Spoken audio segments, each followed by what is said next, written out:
It all started a little over a week ago. It was a day just like any other. I woke up, went to work, went for a jog, showered, and went to bed. I kept my eyes closed, as I realized it was still the middle of the night.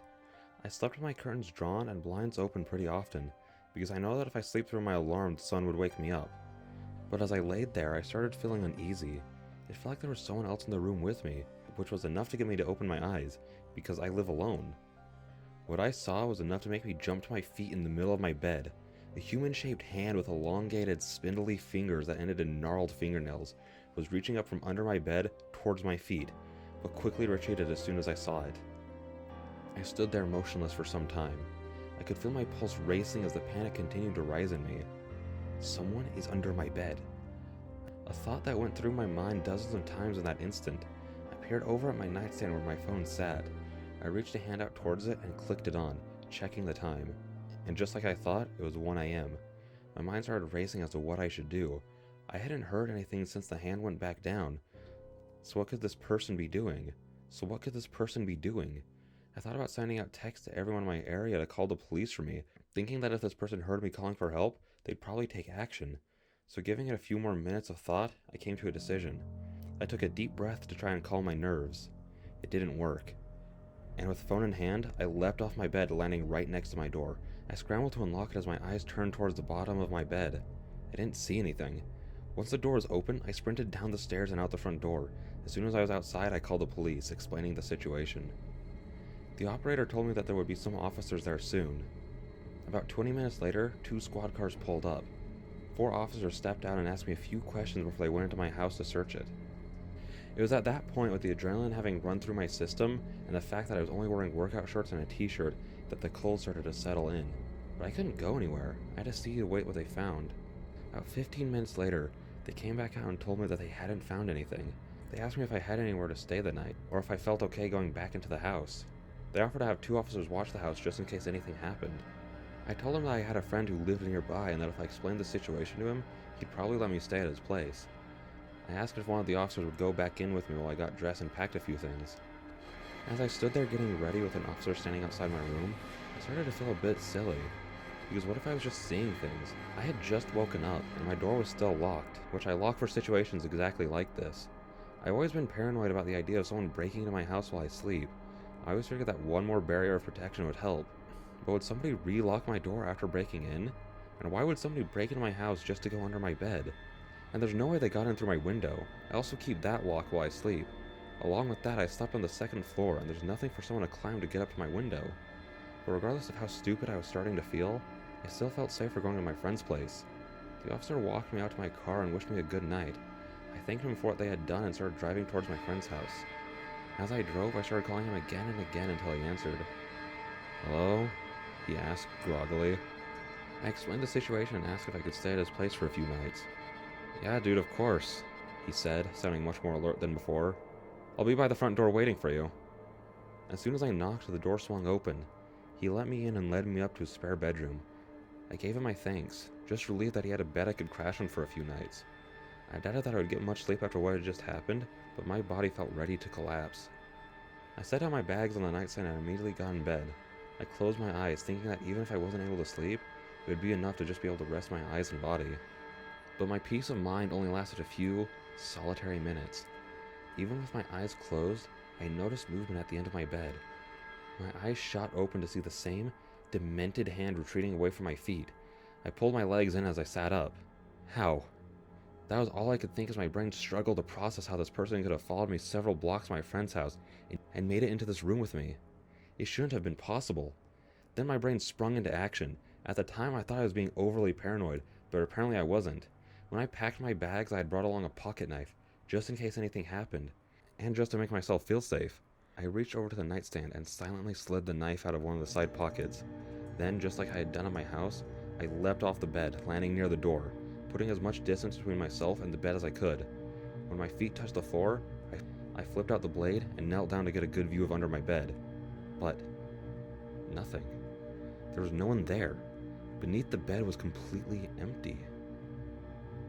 Footsteps rang through the house as my friend came bursting into the room. "What happened?" he asked.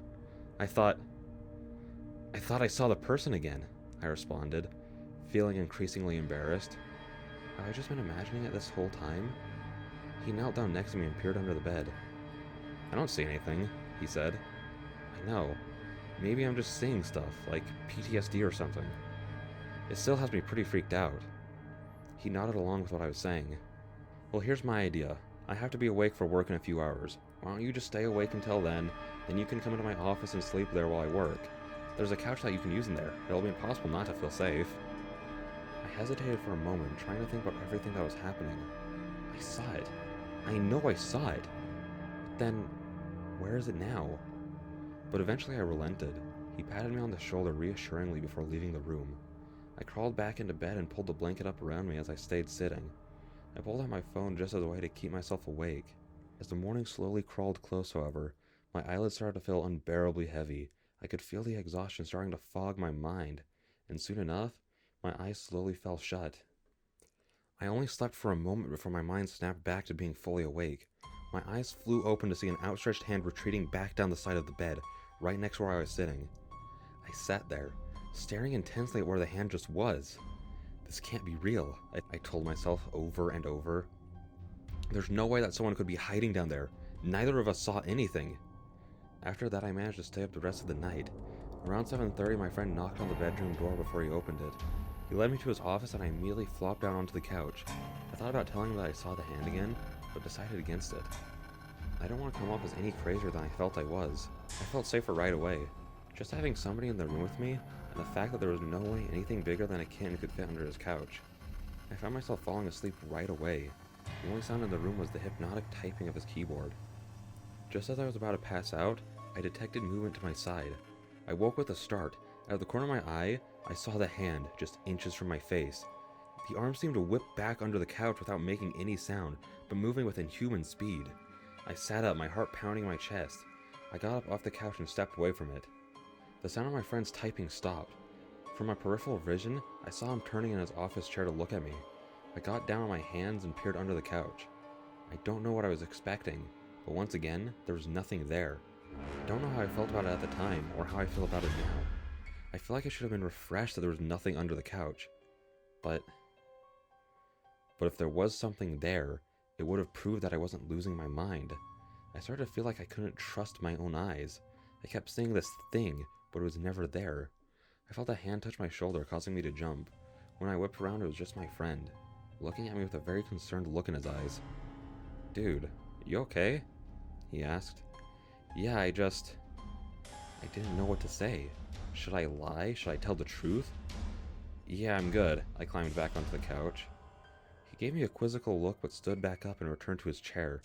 After that, I went back to the couch to lay down, but it wasn't to sleep. No, I had to stay awake. I kept a watch of my friend out of the corner of my eye. He would turn around from time to time to check on me. Every time he did, I would just close my eyes and pretend to sleep. I would know that it was safe to open my eyes again when I would catch movement. I would immediately open my eyes to see the hand slipping his way back onto the recess of the couch. I didn't know what would happen to me if this hand ever got close enough to touch me, but I didn't want to find out. For a few hours of this, I pretended to wake up and excuse myself to the bathroom. This bathroom was a decently sized room. I stood and pressed my back against the wall right next to the door, the spot furthest from the bathtub, the seat cabinet, away from anything the creature could be hiding in. I closed my eyes, determined to actually get some kind of sleep. That idea didn't last long. As I stood there drifting off, a sound pierced my ears. The screeching, whining sound of the bathroom door opening. My eyes opened as I looked towards it. The door was opening more and more, but in that moment, as the hand made its usual retreat, the sound of its gnarled nails could be heard scraping against the wooden door. But I saw something else this time. Something that made me feel as though my heart stopped beating for several agonizing moments. In the space that opened near the door hinges, right next to me, I saw it. Standing there, only a foot away from me. I couldn't make out any details about it other than its eyes. They were similar to that of a human's, only disproportionately bigger, with this wild, wide-eyed look in it as it stared right at me. I couldn't help it any longer. I let out a terrified scream as the creature disappeared. After that, it was all downhill. My friend came in to check on me, but I couldn't be in here anymore. I had to get out. There was no way it could come after me while I was outside. I quickly escaped the house and ran out onto the sidewalk. From there, I tried everything I could to get sleep. I tried park benches, but that didn't work. Anytime someone would walk by, somehow the creature would stay out of view of others while reaching for me from behind them. I tried sleeping in the middle of Park Field, but that didn't work. A curious dog came over to sniff me, and the creature reached for me from behind it. I tried sleeping at a table in a restaurant, but that didn't work.